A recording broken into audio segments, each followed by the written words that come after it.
எல்லாருக்கும் வணக்கம். தேர்தல் நாள் நெருங்க நெருங்க தமிழ்நாட்டு அரசியலோட பொலிட்டிக்கல் ஹீட் உச்சத்தை நோக்கி போயிட்டு இருக்குது. ஆல்மோஸ்ட் அந்த உச்சத்தை அடைஞ்சிருச்சு.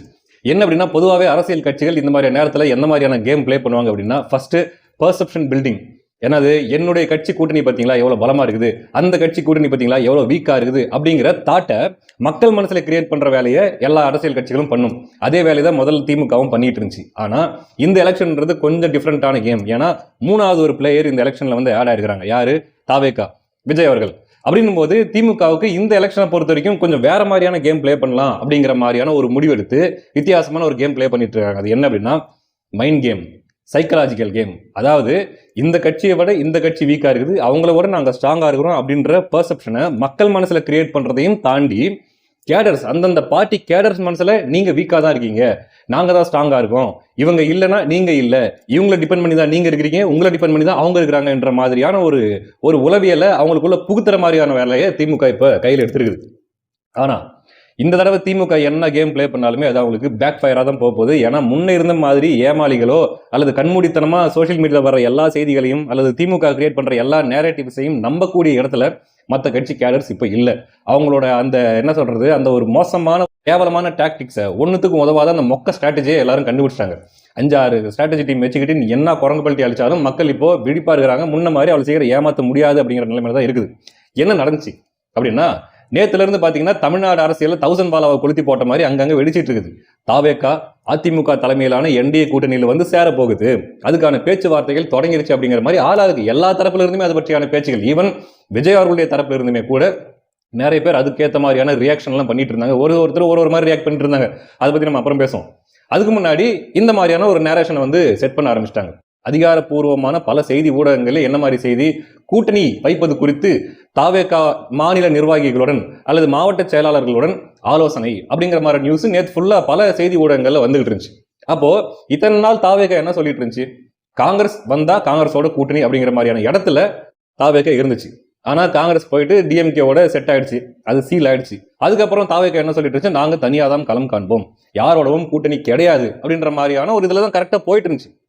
இப்படி இருக்கக்கூடிய சூழ்நிலையில் நேத்து புசி ஆனந்த் அவர்களுடைய தலைமையில இப்படி மாவட்ட செயலாளர்களுடைய ஆலோசனை அப்படின்ற மாதிரியான ஒரு செய்தி பரவனதுல இருந்து இப்ப கூட்டணின்னா யார் கூட கூட்டணி வைக்க முடியும்?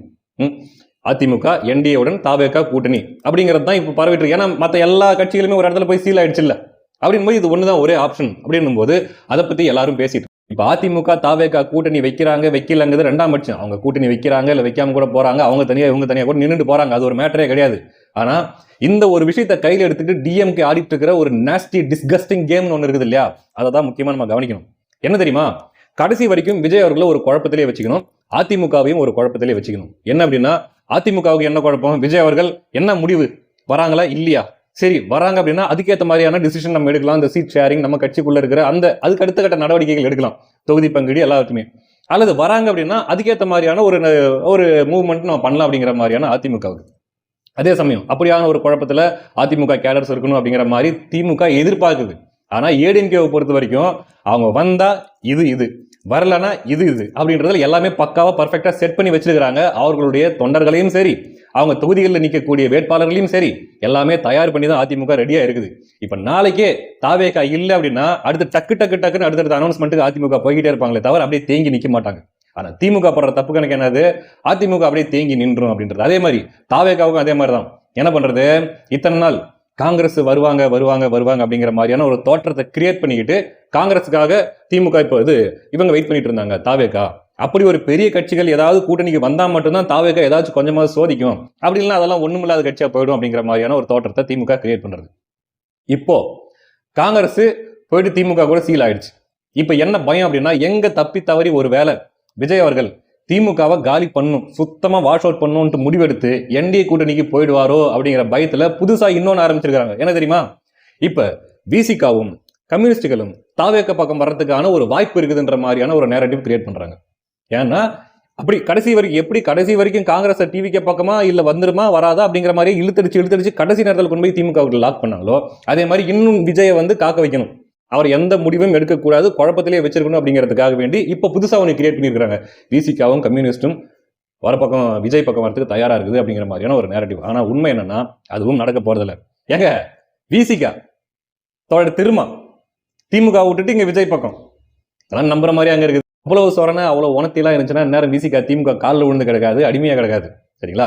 ஏன்னா இப்படி சொல்றேன் அப்படின்னா அதுக்கு நிறைய காரணங்கள் இருக்கு. அது அவுட் ஆஃப் டாபிக்கா போயிடும், அது தனி டாபிக் விட்டுருங்க. அப்படின் போது விசிகா இருக்கட்டும், கம்யூனிஸ்டா இருக்கட்டும், திமுகவோட காலை கெட்டியா பிடிச்சிக்குவாங்களே தவிர அந்தாண்ட விட்டு இந்தாண்ட நவர மாட்டாங்க. சும்மா விஜய் அவர்களை ஒரு கன்ஃபியூஷன்ல வச்சுக்கணும், ஒரு தெளிவான ஒரு முடிவு, ஒரு தீர்க்கமான முடிவை நோக்கி விஜயை நகர்த்தவே கூடாது அப்படின்றதுல மட்டும்தான் திமுக உறுதியா இருக்குது. இப்படி இருக்கக்கூடிய சூழ்நிலையில இப்போ முக்கியமான கேள்வி என்ன அப்படின்னா, விஜய் அவர்கள் உண்மையாவே அதிமுக இது என்டிஏ கூட்டணியோட பேச்சுவார்த்தை நடத்துகிறாரா?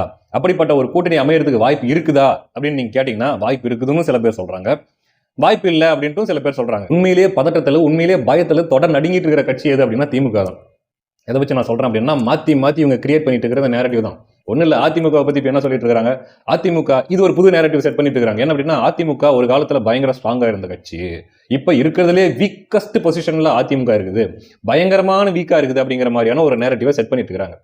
நம்ம திருப்பி கேட்க வேண்டிய கேள்வி என்ன தெரியுமா? சரிடா, அதிமுக பயங்கர வீக்கா தான்ப்பா இருக்குது, அப்புறம் ஏன் அந்த பயங்கர வீக்கா இருக்கிற கட்சி வீழ்த்துறதுக்கு 23 கட்சியோட கூட்டணி? எந்த முட்டாளாவது இப்படி பயங்கரமான வீக்கா இருக்கிற கட்சி வீழ்த்துறதுக்கு 23 கட்சியோட கூட்டணி வைப்பானா?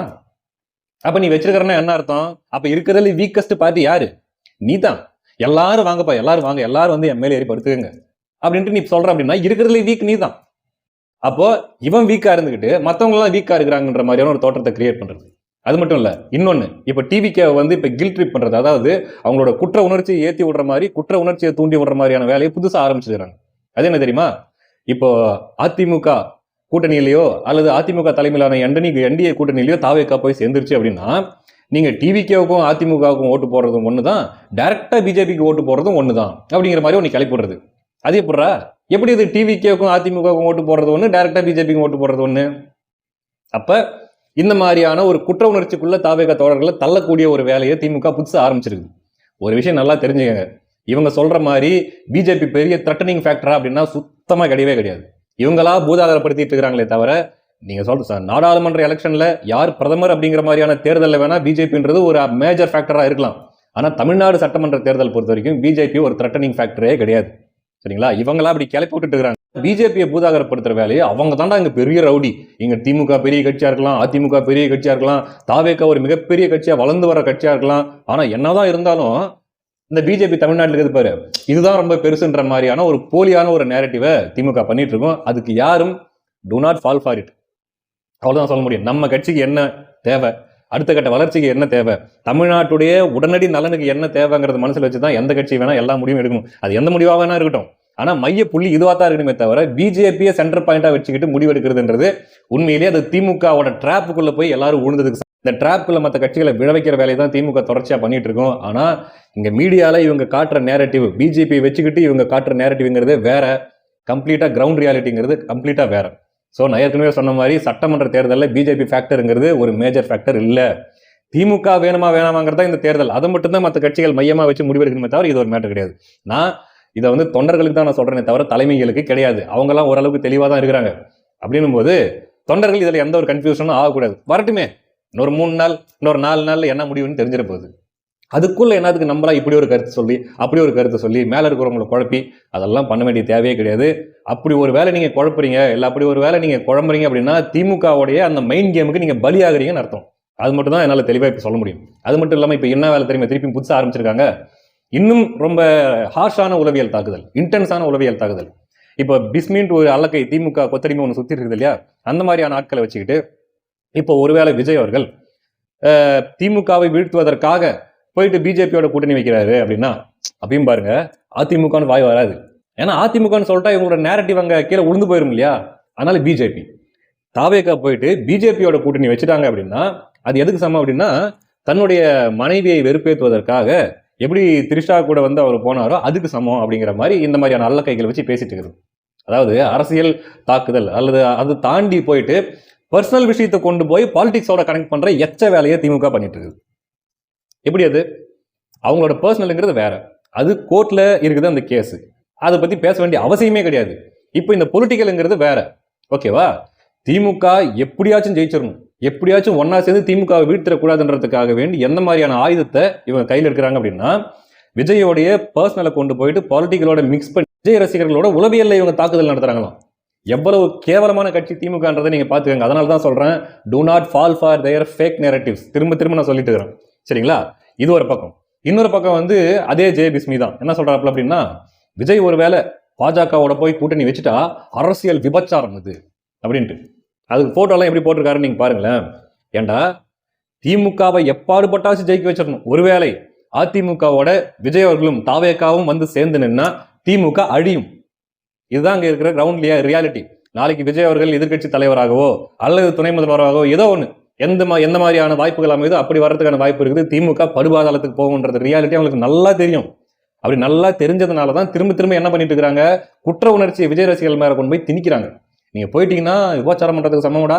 நீங்க ஒருவேளை விஜய் அவர்கள் அங்க போயிட்டாருன்னா அது அவங்க எப்படி அவருடைய குடும்பத்துக்குள்ள இருக்கிற இந்த டீப்பான பர்சனல் விஷயத்தை இழுத்து அதை கொண்டு போயிட்டு விஜய் ரசிகர்கள் மேல தாக்குதல் நடத்துற வேலையை திமுக பண்ணிட்டு இருக்குது. அப்போ இதுல இருந்து நல்லா புரிஞ்சுக்க வேண்டியது என்ன அப்படின்னா, திமுக அங்க தொட நடுங்கிட்டு இருக்குது. எங்க ஒரு வேலை தப்பி தவறி அது நடந்துருச்சுன்னா ஐயோ அவ்வளவுதான், நம்ம பொலிட்டிக்கல் கேரியரே காலி, நம்ம குடும்ப அரசியல் அதோட காலி, நம்ம என்னைக்கு உதயநிதி சிஎம் ஆகுறது என்னைக்கு அப்படின்ற மாதிரியான ஒரு பதட்டத்துல ஒரு நடுக்கத்துல அறிவாலயம் இருக்குது அப்படிங்கறதான் இதுல இருந்து நம்ம புரிஞ்சுக்க வேண்டியது. இந்த மாதிரி டிஎம்கே வைக்கிற டிராப்ல மாட்டிக்காதீங்க. ஏன்னா அவங்க சும்மாவே கிளப்பி விடுவானுங்க. அங்க பிஜேபி இருக்குது, அங்க போனீங்கன்னா உங்க கட்சியை அழிச்சு முடிச்சிருவாங்க. மக்கள் எல்லாமே உங்க கட்சியை வெறுத்து ஒதுக்கி தள்ளி அவ்வளவுதான். நீங்க அதே மாதிரி சிறுபான்மைய மக்கள் அப்படின்னு சொல்லப்படக்கூடிய கிறிஸ்தவர்களா இருக்கட்டும் இல்ல மற்றவங்களா இஸ்லாமியர்களாகட்டும் உங்க கட்சி பக்கமே வர மாட்டாங்க. உங்க கட்சி ஒரு தீண்டத்தகாத கட்சியா மாறிடும்ன்ற அளவுக்கு அவனுங்க கொடுப்பானுங்க பில்டப். ஆனா அதெல்லாம் ஒரு வெங்காயமும் கிடையாது, சுத்தமான பொய். இங்க இணையதளமே வேற, களமே வேற. நான் ஏற்கனவே சொல்ற மாதிரி சட்டமன்ற தேர்தலில் பிஜேபிக்கு ரோல் இல்லை. அது முதல்ல புரிஞ்சுக்கங்க. மக்களுக்கு நல்லா தெரியும் சட்டமன்ற தேர்தலை தனியா நாடாளுமன்ற தேர்தலை தனியா தனித்தனியா பார்க்க தெரியும். அப்படின்னும் போது இவனுங்க செட் பண்ற இந்த ஃபேக் நெரேட்டிவ்ல நீங்க மாட்டிக்காதீங்க. அவ்வளவுதான் சொல்ல முடியும். என்ன அப்படின்னா இப்போதைக்கு நியூட்ரலா விட்டுருங்க. அவங்க கூட்டணி வைக்கட்டும் இல்ல தனியா நிக்கிறதுனா நிக்கட்டும், அவர்களுடைய முடிவு. அதுக்கு மேல நம்ம யாரும் எந்த விமர்சனமும் வைக்க முடியாது. அப்போ அது வரைக்கும் நீங்களும் கொஞ்சம் மைண்டை நியூட்ரலா விடுங்க அப்படிங்கிறது தான் நம்ம சொல்லிக்க வேண்டியது இருக்குது. ஏன்னா ஏதாவது ஒரு பக்கத்துல மைண்டை செட் பண்ணி வச்சிட்டோம்னு வச்சுக்க, அதுக்கப்புறம் எது நடந்தாலுமே ஏமாற்றமா இருக்கும். இப்படி நடந்தாலும் ஏமாற்றமா இருக்கும், அப்படி நடந்தாலும் ஏமாற்றமா இருக்கும். அப்படின்னும் போது உளவியலா அது நம்மள வீக் ஆக்கும். அதனாலதான் சொல்றது இப்போதைக்கு அப்படி நியூட்ரலா ஃப்ரீயா விடுங்க. இன்னும் 2-3 நாள்ல மேக்சிமம் ஒரு 4 நாள்ல ரிசல்ட் என்ன அப்படிங்கிறது தெரிஞ்சு போயிடும். தெரிஞ்சதுக்கு அப்புறமா அதுக்கப்புறம் ஃபுல் ஃபிளட்ஜா இதான் முடிவு அப்படின்னு வந்ததுக்கு அப்புறம் அதுக்கப்புறம் அவங்களோட பாலிடிக்ஸ்ல ஃபுல் ஃபிளட்ஜா எப்படி டிஎம்கே எதுக்குறது, எப்படி டிஎம்கே வீழ்த்துறது அப்படிங்கறத நோக்கி போலாமே தவிர அது வரைக்கும் குழப்பங்கள் வேண்டாம் அப்படிங்கறத நான் சொல்லிக்க வேண்டியது. அடுத்த காணொலியில் சந்திக்கலாம். நன்றி.